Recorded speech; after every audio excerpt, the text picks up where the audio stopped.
त्यहाँ गइसकेले चाहिँ हामी तल्लादेखि फर्किँदैछौँ।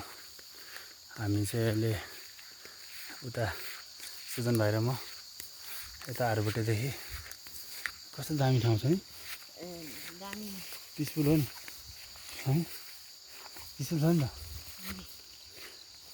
डुबाल्नुपर्छ भने यस्तो लाइन लगिदियो जस्तो हामी फेरि यो त्यो हुन्छ नि, केमा फाल्थ्यो यो बिर्सेँ मैले। मोटी चाहिँ लाग्ने होला नि, हामीले देखिएन त्यस्तो।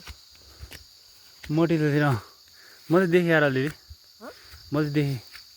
हुन चाहिँ हुँदो रहेछ यस्तो ठाडो खाले एउटा। अनि अहिले चाहिँ सुजन भाइ र म छौँ यहाँ।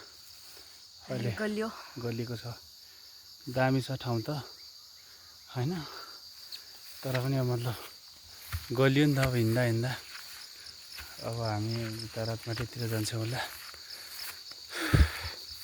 गर्मी धेरै छ, अति नै गर्मी भयो होइन सर।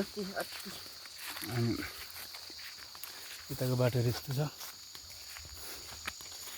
अनि अब हामी जान्छौँ पर अब त्यसको भित्र खोज्नको लागि रातमाटीतिर। यो चाहिँ भिडियो जङ्गल घारी छ। सर्फ त तर डर पाइन्छ होला है। कहाँ यताउति खोइ नपाइनु पर्ने हो। गुराँसको बोटहरू छ, कस्तो पिसफुल लाग्यो यार। धेरै पछि आएर होला है सायद है, पिसफुलवाला फिल भइरहेको। ठिक छ,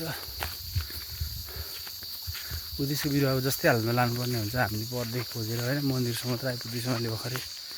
हामी मन्दिरको तल छौँ अहिले, माथि यो कुन मन्दिर हो थाहा छैन होइन। अब चाहिँ हामी चाहिँ अब लगभग जान्छौँ होला केही समयपछि घरतिर, त्यसको बिरुवा खोजेर होइन। ठिक छ।